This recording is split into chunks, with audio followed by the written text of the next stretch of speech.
August 19th, 1995. A man gets up and removes the VHS from the VRC right after the tape. He doesn't waste any time. He's seen the tape a million times. Wind chimes outside remind him of who he is and where he is and what he's doing, even when he can't really remember himself. See, he was staring at the green light at the end of that tape, watching, looking for anything he could see inside, anything that could give him even a sense about what he was forgetting. He knows it has to do with the green light, but he just can't remember. And in a confusion so thick he forgets forgetting, he can't even remember what it was inside. Ivan Beck is the central character in the Kane Parsons Backrooms series, and yet we know very little about him. All we really know for sure is where he was born and his role at Async. And beyond that, he's a complete mystery, a black box, a censored face on an album cover. This is a speculative reconstruction of what Ivan Beck's timeline looks like based on evidence that we have from the series and historical evidence from what was going on during those time periods. Ivan was born in 1931 in Czechoslovakia, and in 1972 he's performing experiments in the United States. So that begs the question, how did he get there? See, Europe in the 30s was a complete wreck. The economy was terrible. People were starving in the streets. Everybody was hungry for something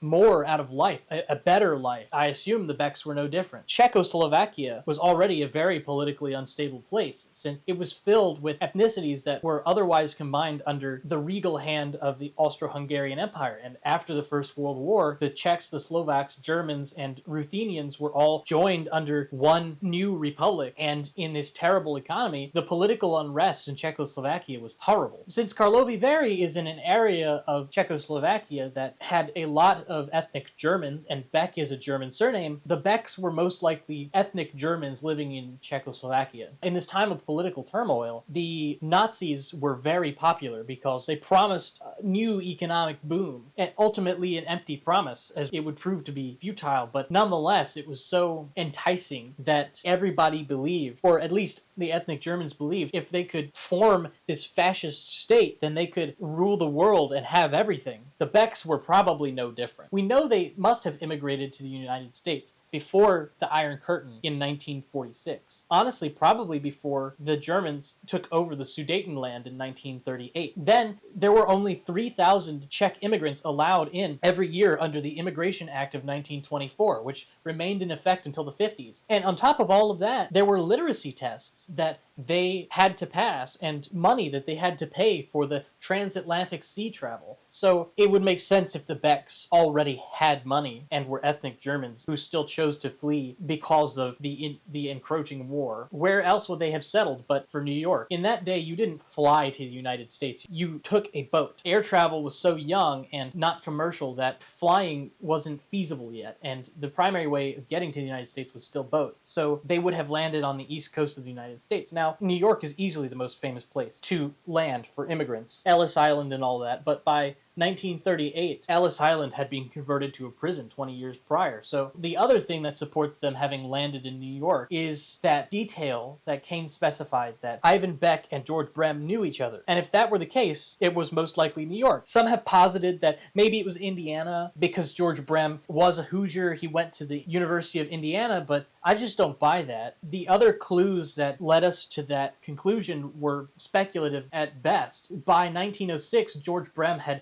moved to New York, where he would spend the last 60 years of his life. So it would make much more sense if Ivan and George Brem met each other in New York. So now he's in the United States. Somehow he gets an education, it's not clear where, and in 1972, Overflow takes place. One of the primary questions we've had about Overflow is, where does it take place? Some have speculated, maybe it was New York because of the very start of the video, there's an ad for cassettes that mentions a place in New York, Utica, New York. Maybe it was Chicago. People have posited things like that, but I think I've found it. We know that it takes place in the Midwest based on the track that plays in the background, Midwestern Trauma Light. And we know that there's a sticky note on the bulletin board in the video that says, a long time ago, there was a village along the Mississippi River. The last piece of evidence here that ties it all together is the third establishing shot at the beginning. An image of a concrete pillar bridge, a really tall one, spanning a large body of water with a city on the other side. Now, there were only 3 bridges in 1972 that were active car bridges and spanned the Mississippi River. 3 of them were in New Orleans. The last one was in St. Louis, Missouri, conveniently placed right in the Midwest. St. Louis is also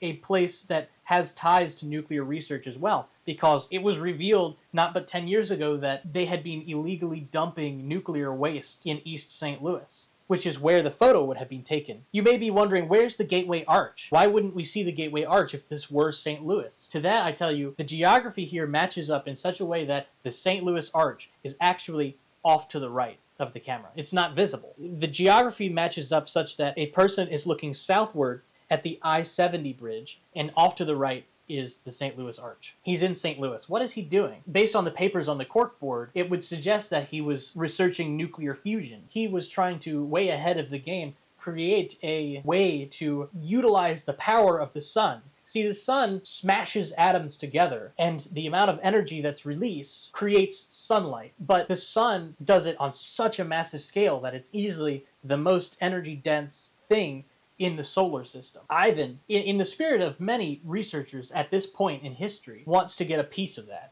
If he can be the person to do it, he will go down as the stuff of legend. Instead, he discovers something else. See, maybe he realized that the sun as a giant magnet, that the plasma inside is trapped by the magnetosphere of the sun. And so rigging up giant magnets, like we see from the prototype, around a ball of fuel, of nuclear fuel, maybe that was enough to keep it contained. As we see, instead, he discovered something else, something far greater. In 1982, he presents his prototype to the Oak Ridge National Laboratory in Tennessee. By this point, he's aware of what he's looking at, but he's still forgotten something from 1972. He can't remember what it is, and by securing funding, that could ensure that he gets a chance to look inside and see what he forgot. It's heavily suggested that he lost his right eye in that, and I do believe that he did lose his right eye in this, but he also lost a piece of his memory. It didn't become the complex or something like that, since we know the complex pulls items from physically after the events of Overflow took place. So Ivan couldn't have remembered that. Instead, Ivan's forgotten something. In 1982, his presentation goes well. He shows that he can reliably produce the green glow, that he can reliably produce a null zone in the Earth's magnetosphere that would allow travel into the complex. All he needs now is funding. See, between 1982 and 1988, something's changed. There's no mention of Async in 1982 when Ivan begins showing off his prototype. To me, that suggests that sometime in between 1982 and 1988, the Async Research Institute provides him a grant with which to continue pursuing this, and then eventually maybe he's gotten the lab equipment necessary and he works his way up to his role that we know as vice director. And as vice director, he takes this humble MRI company in a completely different direction. See, he's using giant magnets, so it makes perfect sense, but he's not using them